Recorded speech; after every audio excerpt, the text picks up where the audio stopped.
Well, hello there. We're back at Longriston for a bit more flying. I can feel the thrust from the propellers on my head as it took off right above me. Now, I do lose my balance if I look straight up. And now I can see it's coming back down again. This is dolly track and it's going away from me now. I do like this effect. It's a bit like the first time I saw this was in the Omen. The dolly track coming back to me.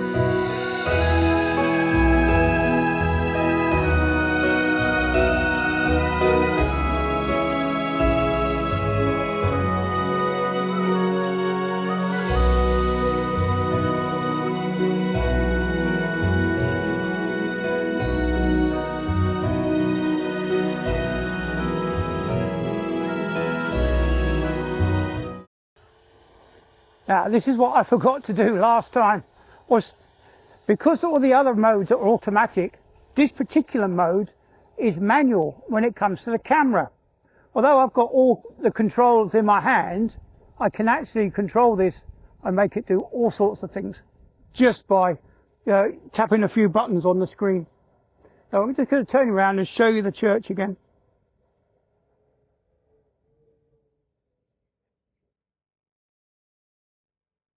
There we go. So we're just going to fly forward.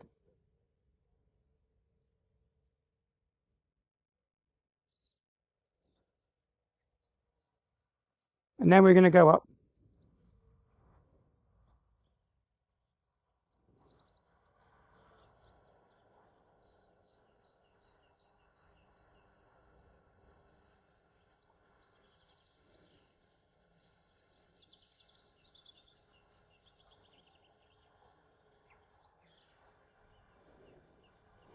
So we're going to do a quick 360 to see where we are.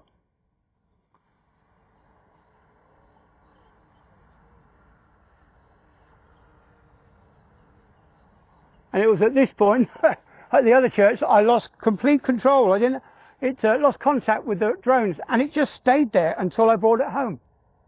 Isn't that amazing? So let's bring it down.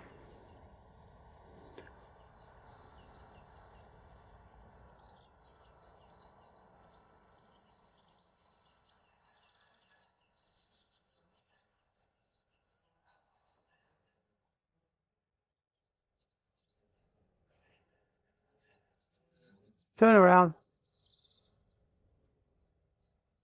Face it towards me.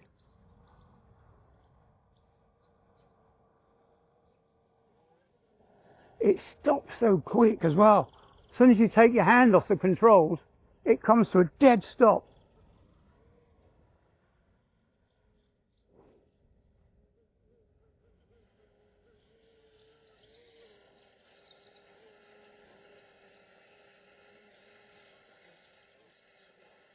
And if we look over there, in the other field behind us, we can see some coos.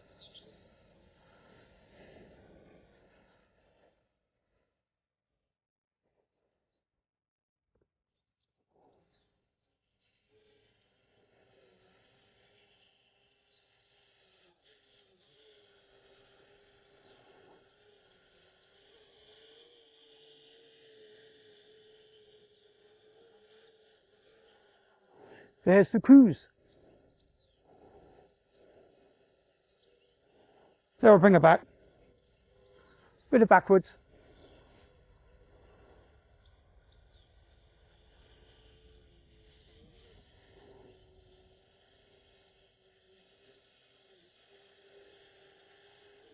Bit of forward. And I'll come and get it. Oh. still losing my balance on my feet. Now will it come to me from this angle, from here?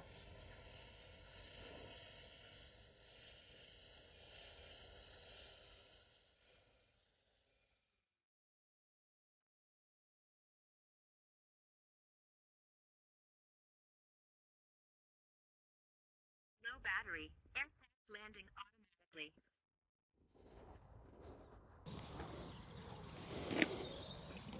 Well, hello there. You join me here again, back at the Longriston, the church here. It's so peaceful and quiet. But I've come here to do a little bit of drone flying. It's not the nicest of days, obviously, but what did I do on my phone? There it is. So I've checked on the drone map, and there's no limitations here. The only thing that might fall foul of is the landowner. He might not like you taking pictures, but I think anything that promotes a church these days is a good thing, isn't it? Not that I'm religious. I just like the environment. I like the architecture of the churches. I like the stained glass windows. Technology that went into making stuff back in those days was phenomenal compared to today's computerized stuff. Anyway. So I bought out the DJI. This one here is the Neo 2, and when I lost contact with the drone a few days back, it didn't have antennas like this one. The flip, I don't think is that good a drone, to be honest. I do regret buying that now. But it's good enough if you're out, you know, it's big enough to put in a backpack and just use autonomously using hand gestures. So you can use this to go up, to go down, to go far, come close, and then you can put your hand out for it to land. And that's all you really need to know. You can change the modes like follow or rocket or whatever. And I've did a rocket today on this one, and it will go up to 20 meters. I only went up 10 meters to see how far it was. I didn't know how far 10 meters was. So when I play the videos back, I'll also go through see how big it was. So the droney is where it flew away, went up, and then flew back, came back down and flew back towards me. And I did a few others. I did a master shot as well. So it'll be interesting to see what that comes out like when I download the footage. What else was I going to say? Right. So I've got my trusty anemometer. It's been in my bag anyway, so I thought I might as well use it. The only thing is, it's a black screen with very faint. I'll have to find out how you increase the contrast between the white and the black. But yeah, it's 1.5 miles an hour of wind speed here, probably gusting up to 2 at the moment.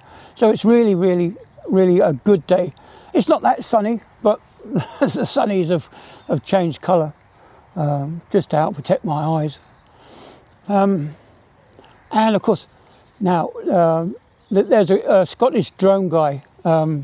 He was doing a video that I watched yesterday about what you do if people come up to you and start annoying you when you're flying a drone. Most drone pilots have actually studied and got their. It's not a certificate. You don't get a license.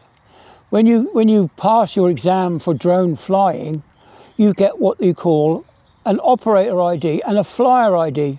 The only thing you need to have on your drone is your flyer ID, which I'll put there on that piece of paper. It has to be readily visible. So, like me, I've also, in case you have a crash and the battery gets ejected and the drone gets thrown away somewhere, you can I actually put, if I can get the battery off, I've actually put the same number inside the battery box as well, just so, double, belt and braces, as it were. So but that's all you need to do. You need to put your operator ID on your model so that you can be identified. Now, if you have a flyer ID, which most people will have done because you would have sat the test, as it were, and you get that all comes with it if you really study. Now, the flyer ID, you don't have to display on your model. and it's a good idea to have it on. You can get these credit card size ID documents now for drone flying. So I've actually got in my wallet, in my pocket, I've actually got my flyer ID and my operator ID and proof of insurance.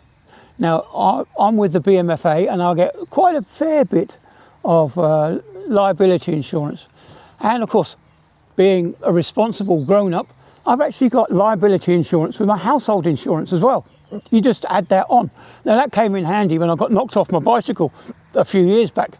I actually used that to claim against the driver that knocked me off my bike, and I got £3,500 for the injuries that I got, and I got £1,500 for the damage done to my bike and clothing. So and it came at a good time because I was off sick at the time.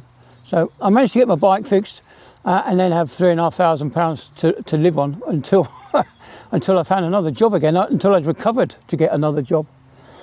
Anyway, I'm just waffling on. So yeah, what you need to drone fly is obviously you need to check the weather, make sure it's not over a certain wind speed. Obviously, anything over 25 miles an hour, I would recommend that you don't fly a drone. Although some of the little drones will actually handle it, like the Flip. Apparently there was someone out testing wind speed and a Flip could handle 25 miles an hour. But I would hesitate against recommending that you go out in high speed winds. The other thing that you should get is the drone map. Definitely get the drone map so you can see if there's any flight restrictions. There may be a notice to airmen, NOTAM. You never know if there's something just come up, say an ambulance, air ambulance is coming in, there might be a NOTAM up. It won't last for long, obviously, but it's always best to check. And of course, if you do hear an aircraft flying over, the best thing to do is to lower it or land it or bring it back home to you. Now on these small ones, I don't see a return to home. So that's something to worry about. That's just using the phone, of course. If you just use your phone, you won't get a return. But you can just press the land button and it will land wherever it is. And like I was saying the other day when I lost contact, I didn't have these aerials. So that was a bit alarming. That was having the drone sitting there and I had no way of controlling it. And it was only when I moved to a different position, slightly further away, so I got a bigger profile of the model rather than looking right underneath. But anyway, so that's it. So like I say, if all this, when I edit all this together, it goes over the 8 minutes, I'll probably not put the adverts in because I've been waffling too long. Anyway, so that's me out. I'll probably do a vlog now anyway, so we'll see. I'm just going to sit here and chill out, and I'll see you all on the next one. Goodbye then.